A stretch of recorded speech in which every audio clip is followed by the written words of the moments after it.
when news broke that suspected notorious kidnap kingpin, Chukwudubem Onwuamadike, aka Evans, had been arrested in Lagos by the police on June 10, many people celebrated the security agencies that made it happen. But far less known was the celebration it produced in the compound of the Ileanyosi family of Abagana, Anambra State.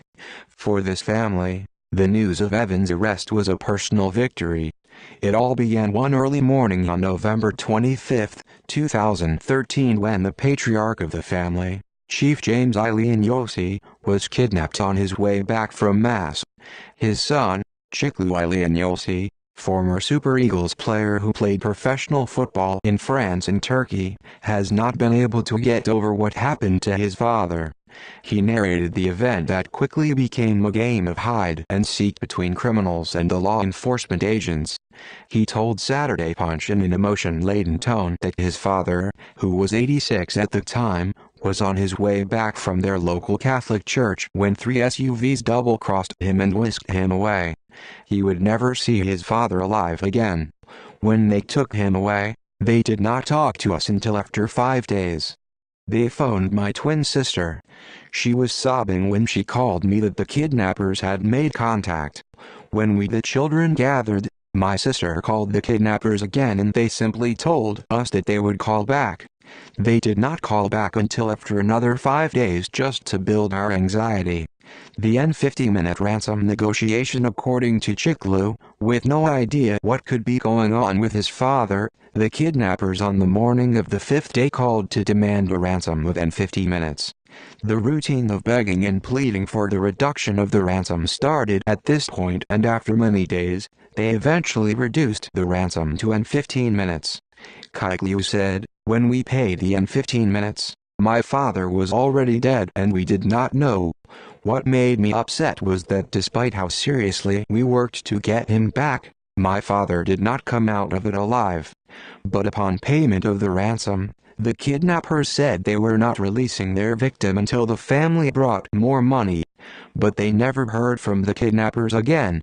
Breakthrough arrests 4 months later. However, after 4 months of investigation into the kidnap, said to have involved hundreds of policemen in Anambra State combing the forest at the time, security agencies got a break when a member of the gang that kidnapped Chiklu's father, a suspect known as Nonso, was arrested along with 3 other members of his gang. Chiklu said at the time, Evans was already a popular criminal well known to the state anti-robbery squad of the Anambra State Police Command. He was said to be a wanted robber known for hitting bullion vans. The SARS boss in Anambra told me at the time that any suspect arrested for any major crime always mentioned the name of Evans. He said, according to him, the family had to involve a private investigator in the case at a point when there was no longer news about their father's whereabouts months after the family paid the ransom. In addition to this, he said a friend of his based in Israel helped to track his father's line and traced it to a young lady who said Nonso was his boyfriend. Chiklu told Saturday Punch, when we arrested the girl, she said Nonso only gave her the phone for safekeeping, instructing her not to put it on. We started tracking Nonso. At a point, the current leader of the IRT, Abakari, gave us 18 of his men to follow us to Cotonou, Benin Republic because our trace on Nonso's line showed he was there. We got there and the police arrested a young man who said he came to buy a car. He said the number was not his and that he only wanted to use it to call somebody in Nigeria. The police had to let him go when it was clear he knew nothing. Later we left the Cotonou guy.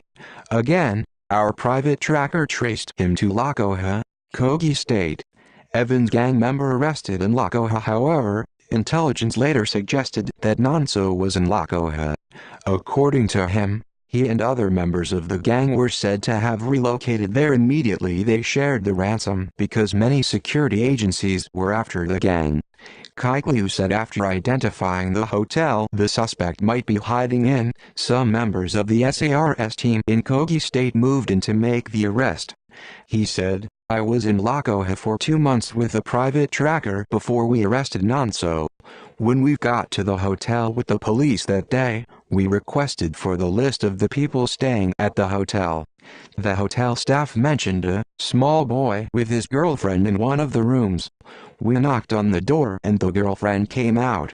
He said her boyfriend was in the bathroom, but I was hearing a sound inside. He was trying to escape through the window, but SARS operatives were already stationed around the hotel. He eventually came out and said his name was Emmanuel, but I knew it was him right away because we had been able to obtain his photograph ahead. But because I did not want him to panic, I pretended it was not him and told the SARS operatives in his presence that the person we were looking for was an older man. He relaxed and was going inside when I called him and said I wanted to ask him something. I dialed his phone number there, and then when it rang, we took it and it showed the name, Kidnapper Football. The SARS operatives immediately pounced on him and handcuffed him. I asked Nonso if he knew me. He said he did not. I told him I was the footballer whose number he saved with that name. He then asked if I was General, my alias, and I said yes. Saturday Punch learned that as soon as Nonso was arrested, he became submissive. He reportedly pleaded for his life, saying he would provide any information the police needed. He immediately told us that his leader was Evans, but he said there was no way we could get Evans because he had fled to Lagos after the completion of the operation. At this point, Nonso kept our hope alive. He said my father was still alive. He refused to give precise information, Chiklu told our correspondent.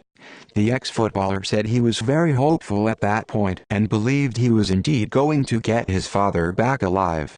Nonso, who was transported back to Anambra in the company of SARS operatives, later provided the police with Evans' phone line, with which they started tracking him. When the police team got to Anambra with the suspect, he reportedly began to plead not to be taken to SARS headquarters in the state for fear of being tortured and killed. He said he was willing to give up all the necessary information. Nonso told the police that Evans was always on the move after each operation. Kaikliu said, "We were calling Evans to pinpoint his location, but it was all abortive." Nonso was later made to call another member of the gang called Owolo to inform him that there was an operation. But Owolo said he did not want to do any operation at the time because his wife had just put to bed. Nonso said Owolo was part of Evans' Azaba, Delta State Group. Suspects refused to confess. The police later arrested Owolo and 2 others. For many days, these suspects were said to have kept mum. It was learned that they refused to divulge any information about Evans, which the police suspected was owing to the fact that they had taken an oath. In fact, one of the suspects, who was on the verge of confessing, was said to have suddenly started acting like someone with a mental illness. Even Nonso's girlfriend, who was also arrested, was said to have refused to give any information that could implicate her boyfriend. The most shocking thing was that when the police interrogated Nonso, he said that if the SARS ever wanted peace in Anambra, they should kill the lady. He said she was the one responsible for taking care of the gang and that she helped them buy drugs and collected ransom on their behalf, Chiklu said. But he said while all these were going on, his only concern was knowing his father's whereabouts. One day, while Chiklu was at the SARS office, he found a sudden ally in an armed robbery suspect called Onyeso, who was detained there. Kaikliu said, "He pulled me aside and said, 'My brother, you are a good man because you always give money so that the police could buy us food when you come here.' He said he wanted to give me a privileged information. He said if we wanted any result, we should take Owolo to the backyard and tell the police to shoot their gun in the air as if they had killed him. He said the other one would start confessing because they had indeed taken an oath.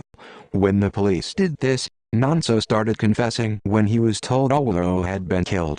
He said he would take us to where my father was buried. We journeyed into the forest for 3.5 hours before we got to where they buried him. I broke down and my sister, who was there at the time, fainted. Saturday Punch learned that the late Pilian Yossi was buried around Nai village in Umiari community. But most heartbreaking was the information that the old man might have been starved or beaten to death. When Nonso was asked how the old man died, he explained that it was the fault of those men in the hideout where Evans kept the man. Pilene Yossi was said to have been stripped to his underwear, kept in a cold room and beaten regularly in order to put more pressure on his children. Kaikliu said, "While we were negotiating for ransom, they would call and put the phone on speaker so I could hear how they beat him. My father would cry and beg me to find a way to ensure his freedom. We buried him few days after we found his body and started the search for Evans." One of the vital information Nonso gave us was that they were on their way to a robbery when they got information about my father and they diverted to Abagana to kidnap him. So, I was really particular about the arrest of Evans so that he could tell us who in our community gave them the information. Kaikliu said he was the happiest man in the world the day he heard Evans had been arrested. But he said he was particularly upset when he read that Evans was begging for his life with the excuse that he had never killed a victim before. "What Evans did to my family was the most painful thing anybody can experience.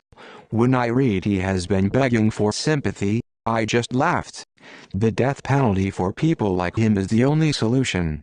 Evans can never repent despite all the second chance he is begging for." Kaikliu said the police were already aware of Evans' connection to his father's kidnap and murder and are taking it into account in the case against him. Meanwhile, the Anambra State Police Command says it is liaising with its Lagos state counterpart on the records of Evans' past crimes in the state. Credit to Punch newspaper. Please subscribe and like this channel. Do not forget to click the bell for updates.